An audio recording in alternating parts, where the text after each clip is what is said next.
And away we go. The nightcap is back right here on BearcatJournal.com. Brought to you by Galactic Fried Chicken. Visit www.galacticfriedchicken.com to download the app for Android, iPhone, everything Galactic. They're back open. They're home from the holidays.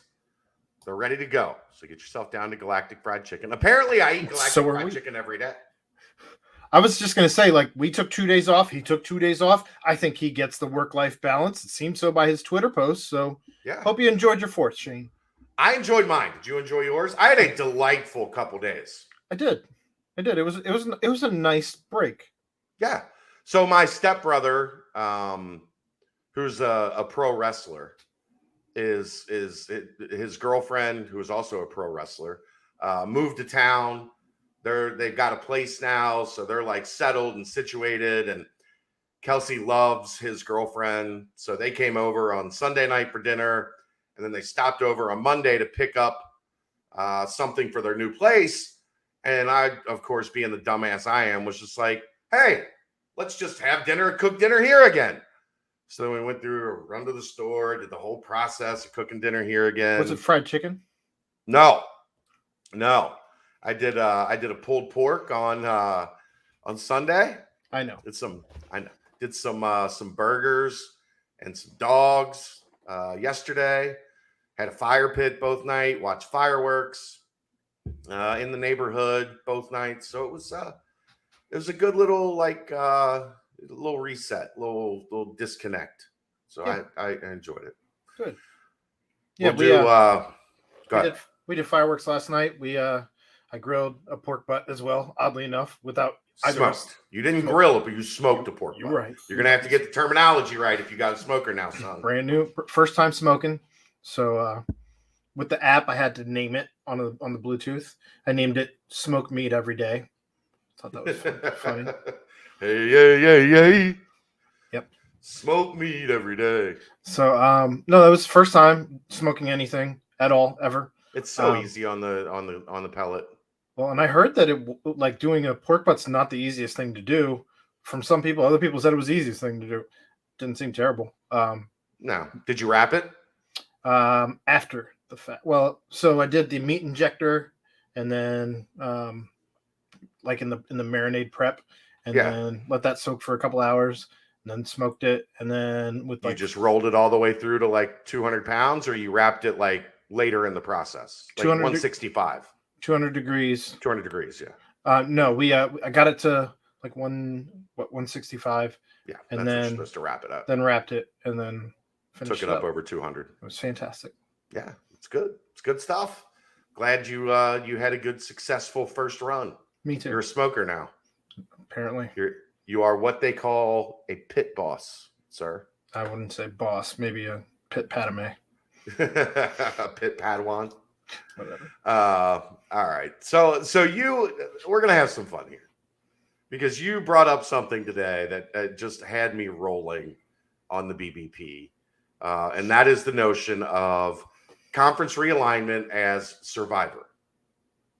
I don't see any way. Like, I don't know how I'm the first one who's actually come up with this. I haven't seen it anywhere in the timeline.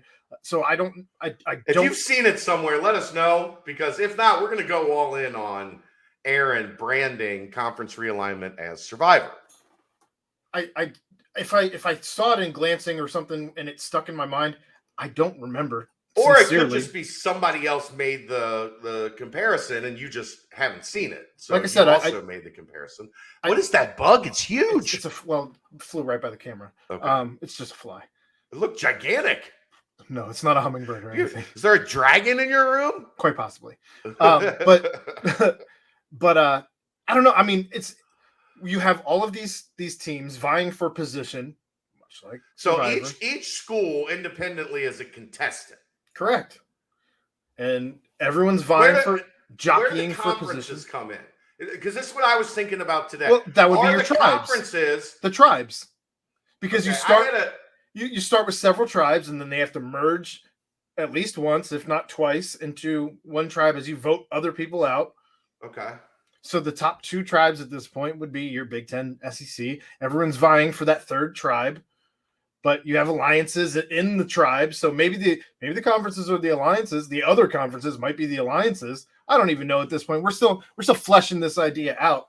But I mean, I don't know how anyone hasn't put this together where you're trying not to get your flame extinguished, right?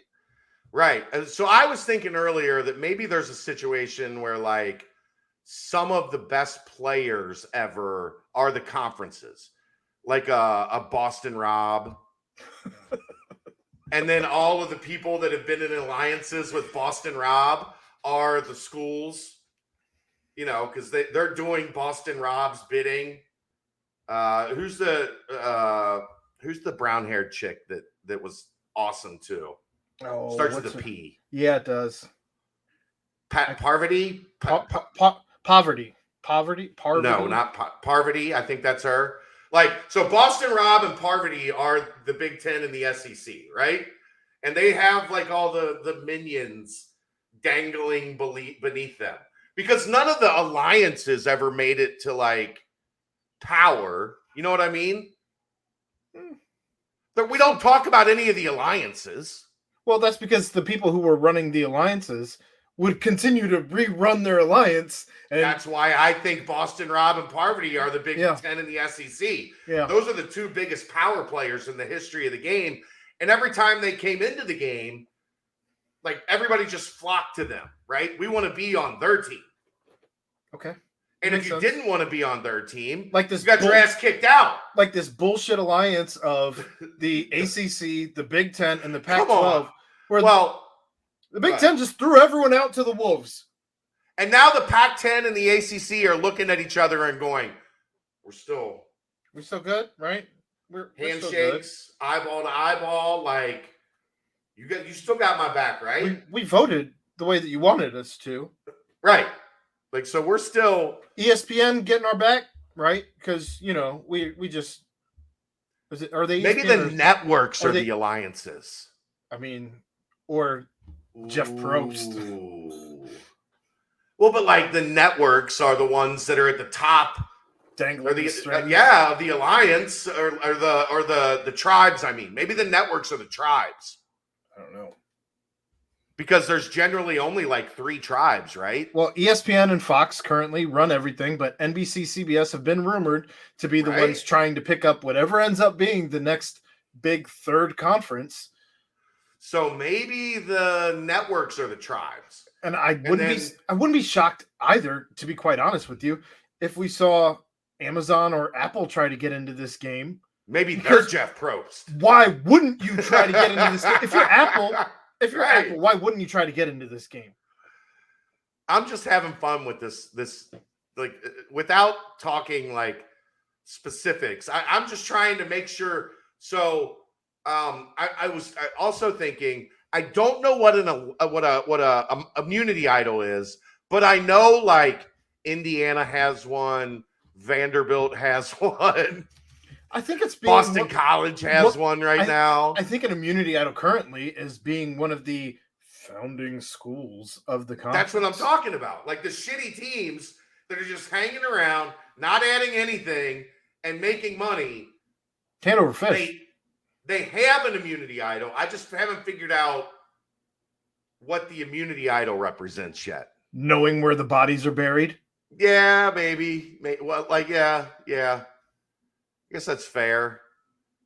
Like Indiana and Vandy like went out and dug through the camp in like the 1950s and found the immunity idol, and they've just been hanging on to that bitch for dear life. I mean, let's not kid ourselves. We kind of saw a version of this with the Nick Saban drama at the beginning of the season, where he and Jimbo. Jimbo were going at each other, just barking, and basically like that's unwritten code that you don't do that, because all of a sudden things start coming up that you don't want to come up. Well, yeah, I mean, Saban's never going to get in trouble for anything because he's Nick Saban. Like, unless he starts ratting on, because he got dangerously close. But like Coach K's done that shit. Like all through Coach K's career, he's broken the code, but he's Coach K. Like if you reach the status of the greatest coach in the history of the sport, the rules don't really apply to you anymore. Like, you can do whatever the hell you want, essentially. Yeah. Right? I don't like. So maybe that's the immediate, like, but that's more like a legacy thing. Like, you went to Exile Island and found.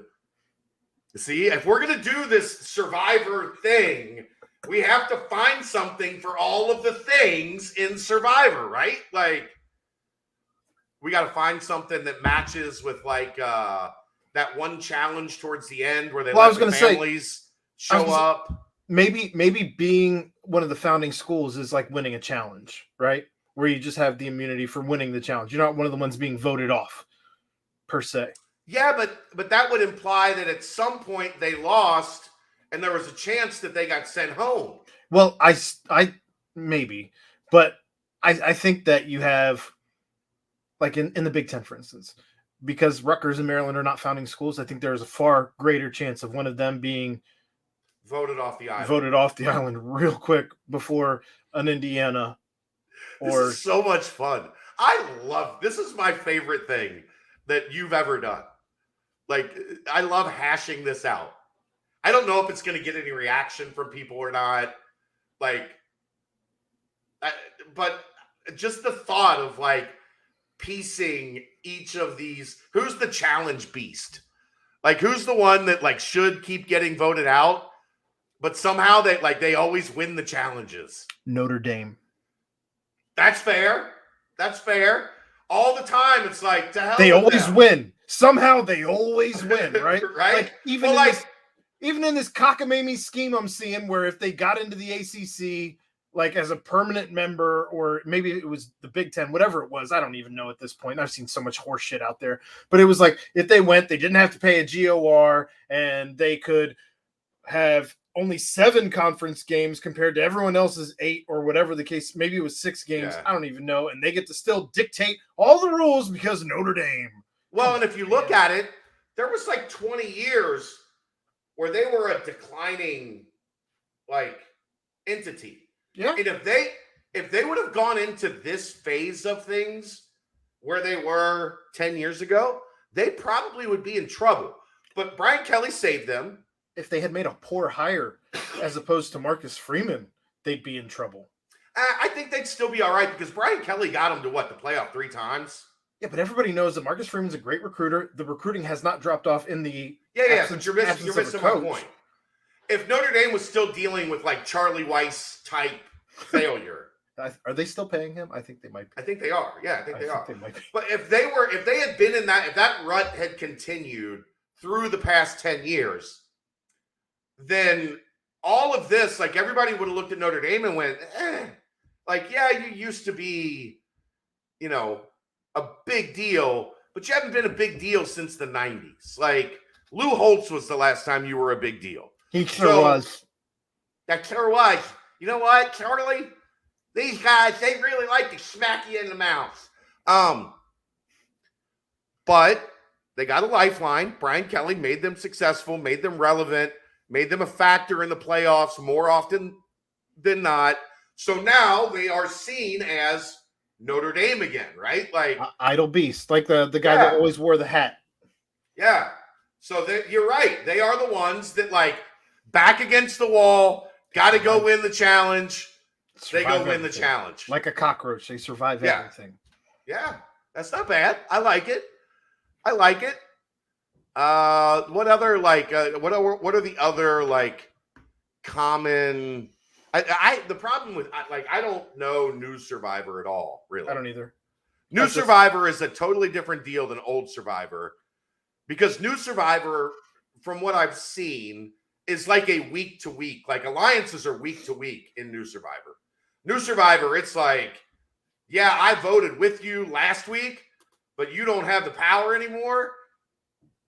This guy does, so I'm voting with him this week. And so it's like social media. Yeah, and social media. Like, we're talking, when we're comparing college football to Survivor, I think we're both from the same place. It's the way Old Survivor was played. Old school Survivor. Back like the first Survivor 20 seasons. New Survivor doesn't really fit because the game evolved. And that would mean teams were just jumping conferences week to week, like month to month. Like, yeah, we had a great year in the Big Ten last year, but we're looking at the options. I think SEC is where we're headed next year. So that's more like the Premier League, where you have the relegation, yeah, promotion. relegation. Yep. Which I think would be fascinating in college sports. I love it, but I know it would never happen. As to like the actual realignment stuff, I hope something happens this week, because everybody is loading up their guns and just firing them in the air. Bang, bang, bang. They're not firing them at anybody, but they're just firing them in the air with every rumor, every clickbaity. Gross. Yeah. And then everybody's taking everything, every bullet that's being fired in the air, and putting it on their site for the clicks. Like, it's amazing. Even PFF is like, well, Dodd said this. Like, yeah. What's he been right about? And the Oregon guy is pumping up Oregon, and the Arizona guy is pumping up Arizona. Kansas still thinks Kansas thinks they have a shot at the Big Ten still. Like, it's but that's the we saw this a year ago. And that was when the Pac-12 had a chance to scoop up the rest of the Big 12, or scoop up a large portion of the rest of the Big 12. Right.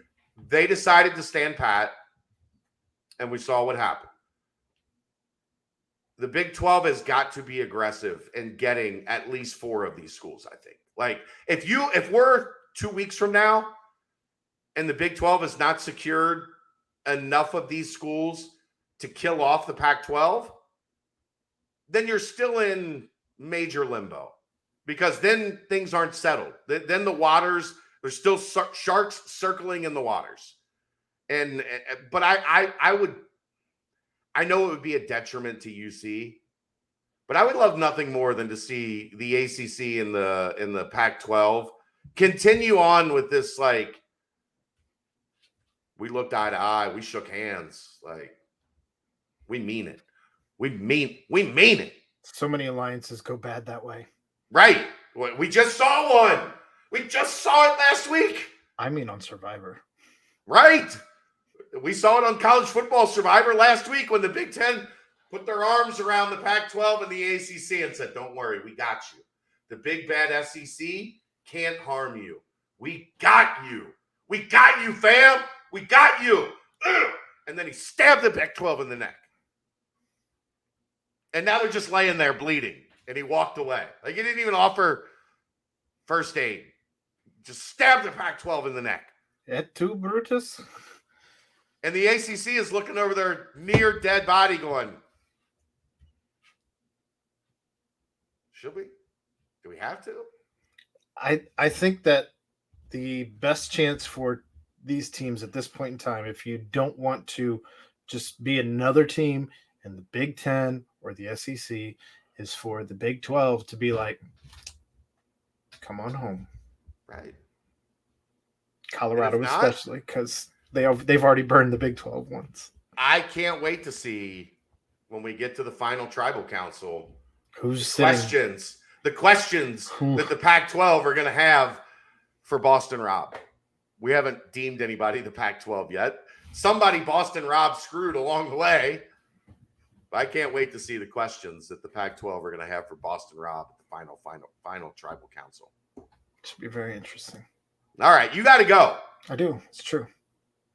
The tribe has spoken.